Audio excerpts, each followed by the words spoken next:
The Morgan Report with David Morgan. David Morgan, themorganreport.com, for the week ending 10 December 2021. Well, let me start off with the blog here. And most of you that follow my work closely or not are aware of the fact that I've been doing this interview series about the crypto conspiracy. And I said conspiracy because I want everyone to discount it. On this page, this is the most recent. Number 8 is the last one. I was actually going to have John Perez with me on this update, but he's working on something big. Not that this isn't. And there's also something going on in the silver world that I can't disclose at this time. So I'll add to the intrigue. You go back to the second page here, which goes back further in history, you'll find the first episode. So there's been 8. If you're interested, I suggest you go through the whole thing. 1 through 8, it'd probably take you a fair amount of your weekend. The other thing to do is, if you really want to know where I'm at, I wrote this article, my 2 bits about Bitcoin, and it's on the website. I just find it through Google. It brings me there every time. You can read this, and some of you have, or reread it. Basically, like I'm saying, I'm free market. Bitcoin's going to do whatever it does. What I point out in this article is others' opinions, okay? Mine's still basically, neutral to slightly positive on cryptos. I'm for the blockchain. I'm for a lot of stuff. I'm not anti anything, really. I'm for humanity. So let me get that clear. But what I am worried about, and, like the perfect scam, that's me writing that, but I didn't say that. I'm talking about the market oracle, which said it was the perfect scam. So be careful sometimes about, just because it's got my name at the top of the article doesn't necessarily mean I wrote every word in here. I use a lot of, let's say, investigative expertise to make a viewpoint, usually, hopefully, on both sides. Not always, but usually. So there's that.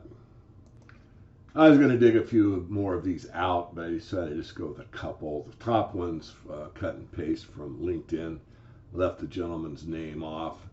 And according to him, this is just one person's opinion. He's actually fairly well known in the space, but I won't tell his name.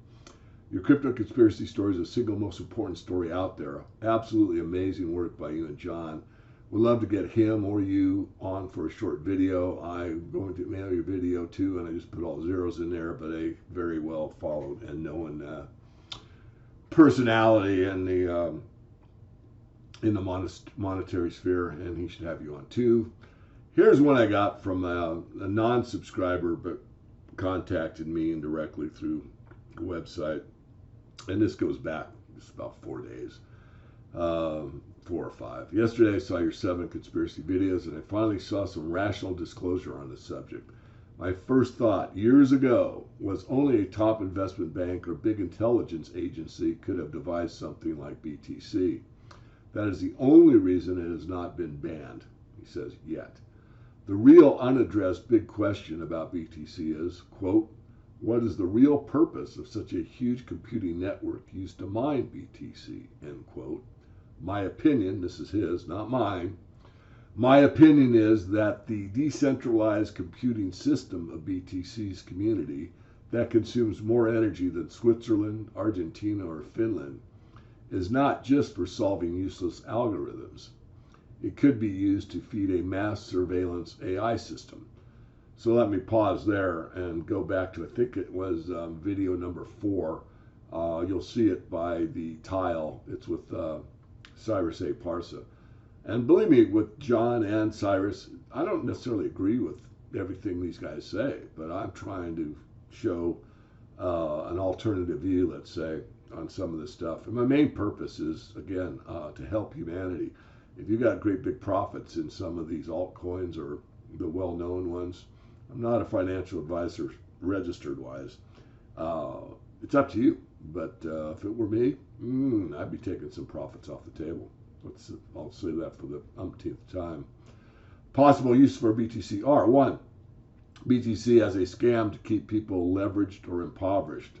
2, BTC to deflect public attention from silver and gold, the only real hedges when for what comes next. 3, BTC to feed an AI-powered surveillance system.